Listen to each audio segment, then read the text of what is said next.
अस्सलामु अलैकुम वरहमतुल्लाहि वबरकातुहू। नाज़रीन मोहतरम, आप देख रहे हैं यूट्यूब चैनल एवरग्रीन नॉलेज और मैं हूं डॉक्टर आबिद नवाज़। नाज़रीन मोहतरम, उम्मीद है कि आप हमारे इस चैनल को सब्सक्राइब कर चुके होंगे, और अगर अभी तक आपने हमारे इस चैनल को सब्सक्राइब नहीं किया तो हमारी ये वीडियो देखने से पहले आप इसे सब्सक्राइब कर लीजिए ताकि हमारी आइंदा आने वाली वीडियोस आपको मिलती रहें।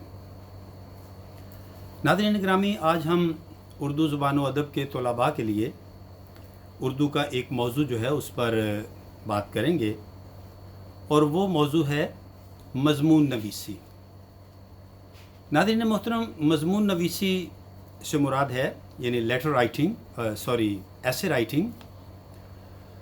और ये एसे राइटिंग जो है उर्दू में, इससे मुराद है कि किसी मौजू को ज़हन में रख कर उसके मुताल्लिक़ अपने ख़यालात को आसान, ख़ूबसूरत और मौज़ू अल्फाज में इस तरह तसलसल के साथ बयान करना कि पढ़ने वाला इसको बखूबी समझ जाए, ये मज़मून नवीसी कहलाता है, यानी एसे राइटिंग। नाज़रीन मोहतरम, मज़मून नवीसी बाकायदा एक फ़न है, और अच्छा मज़मून निगार बनने के लिए ज़ख़ीरा मालूमात व ख़ज़ाना अल्फाज के साथ साथ वसी मुताला और बार बार लिखने की मश्क करना ज़रूरी है। नाज़रीन, मुताला से ना सिर्फ मालूमात में इजाफ़ा होता है, बल्कि लिखने वाले की इंशा परदाजी के उसलूब से लिखने वाले को इंशा परदादी के उसलूब से वाकफ़ियत होती है।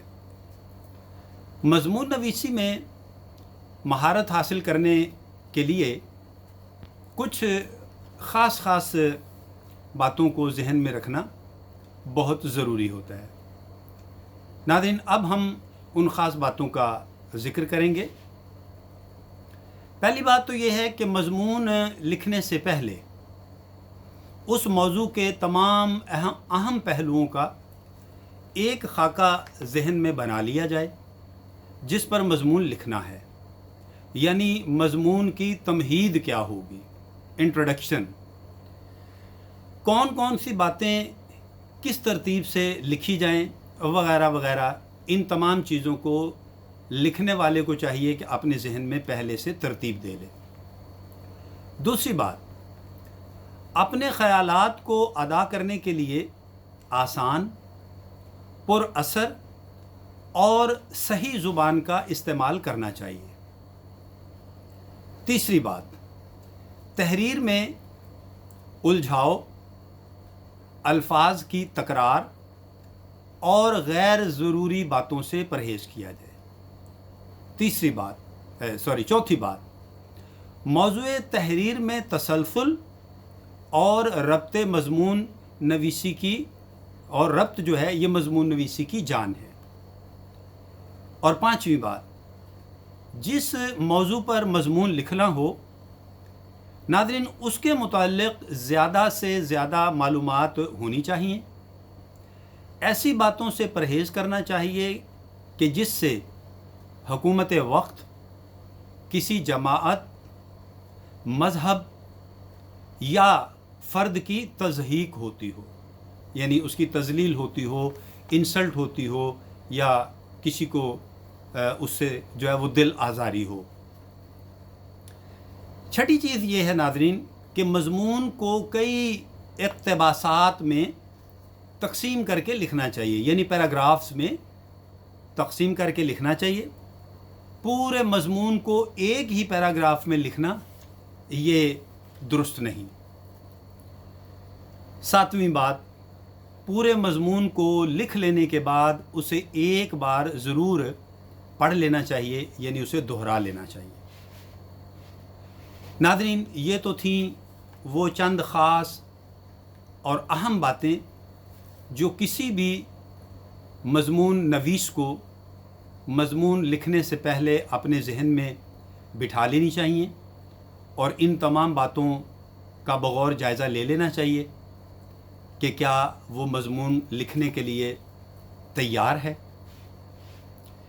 اس کے بعد ناظرین جب مضمون تحریر کرنا شروع کیا جائے تو اس بات کا خیال رکھا جائے کہ مضمون کے کچھ حصے ہوتے ہیں، وہ کون کون سے ہوتے ہیں ان کے بارے میں ہم بات کرتے ہیں۔ تو ناظرین مضمون جو ہے اس کے 3 بنیادی حصے ہوتے ہیں، اور یہ بات ذہن نشین رہے کہ ہر حصے کو نئے پیراگراف سے شروع کرنا چاہیے۔ تو اب ہم مضمون کے ان تینوں حصوں کا ذکر کرتے ہیں، جائزہ لیتے ہیں۔ تو پہلا حصہ ہوتا ہے جسے کہتے ہیں تمہید، یعنی آغاز۔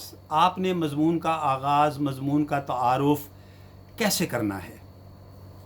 دوسرا ہوتا ہے نفس مضمون، یعنی باڈی آف دا ایسے، ٹھیک ہے، اس میں آپ نے کیا تفصیلات دینی ہیں، وہ نفس مضمون میں آتی ہیں۔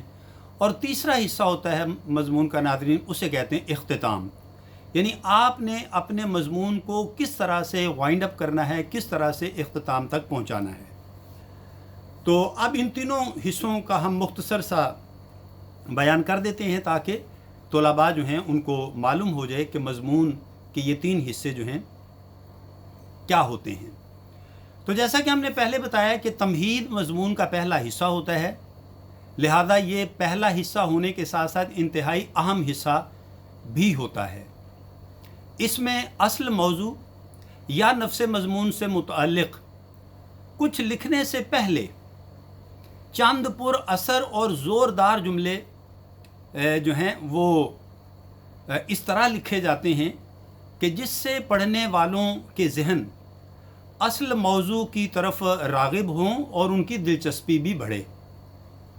یہ ہے تمہید کا انداز۔ اس کے بعد دوسرا حصہ جو ہے اس کے جو کیا خصوصیات ہونی چاہیے، دوسرا حصہ جسے ہم نفس مضمون کہتے ہیں، یہ مضمون کا درمیانی حصہ ہوتا ہے اور اس میں موضوع کے متعلق تفصیل سے ذکر کیا جاتا ہے۔ چونکہ یہ حصہ طویل ہوتا ہے یعنی لمبا ہوتا ہے، اس لیے اس کو کئی پیراگرافز میں تقسیم کر کے لکھنا چاہیے۔